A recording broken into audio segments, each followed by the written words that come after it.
Ganto dito sa Dagupan, oh. Konting ulan lang, baha na. Wow. Oh my god. Alright.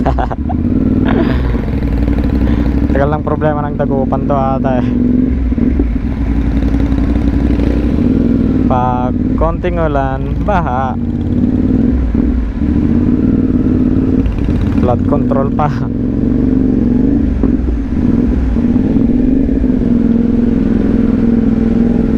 Wow. Sa gilid lang naman, pero hassle to guys ah. Lalo pag pumapasok ka sa trabaho. Oh, tignan mo kasi oh. Up. Oh, diba hanggang doon. Pagpapasok ka sa trabaho o eskwela, huwag ka munang magsasapatos. So gaya na noon ng mga bata, talagang nakikipagpatintero sa gilid-gilid. So pumagitna na lang tayo. Paano na kayo pag bumabagyo dito? Oh, diba? Bahang baha.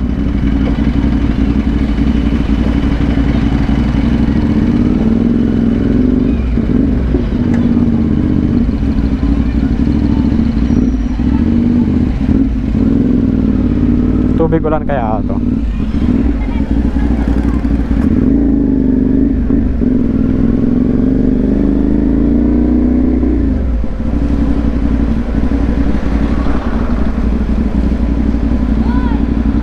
Oh shit. Oh, diba? Oops.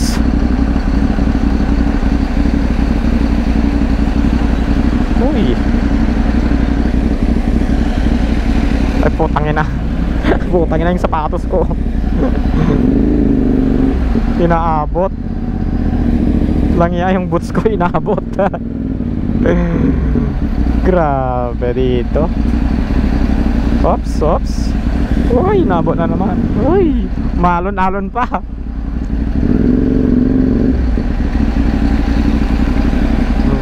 It's more fun in Dagupan.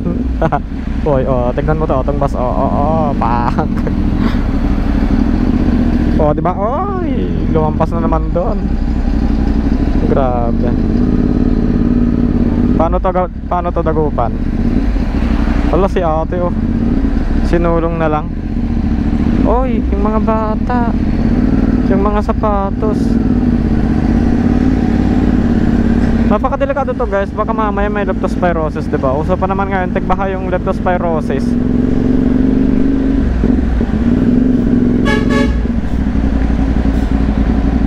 Puro ng leptos ngayon baha guys.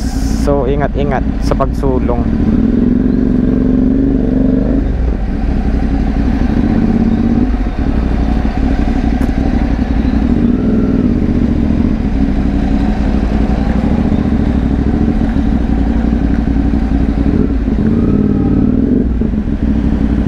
So mag-SM lang tayo guys, may bibilhin lang.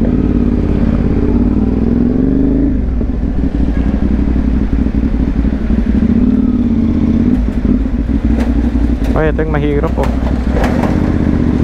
Oh, putangin na.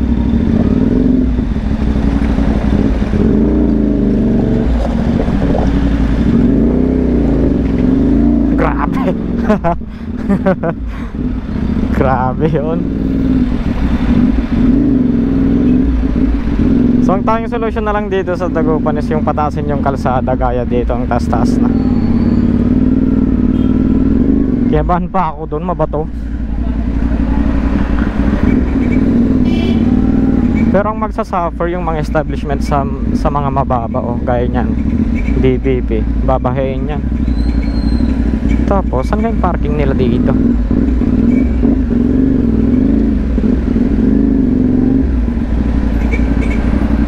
Ay, ito mall entrance.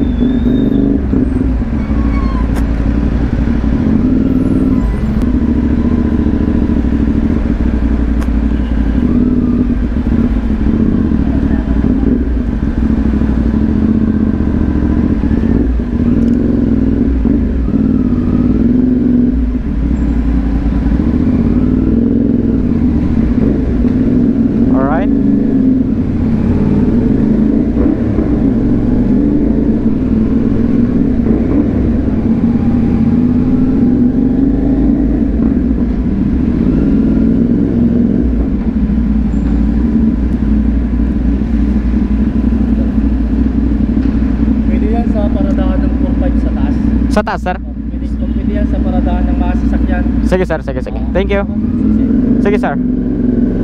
Alright, guys. Sa taas daw tayo magpa-park sa mga may sasakyan. Sa mga 4 wheels.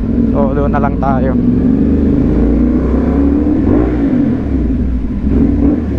Alright. Okay, parking.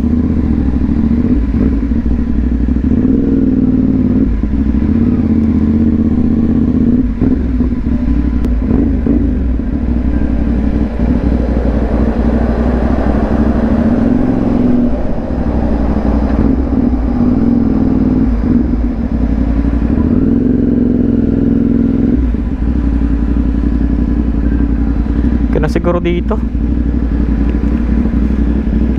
Alright.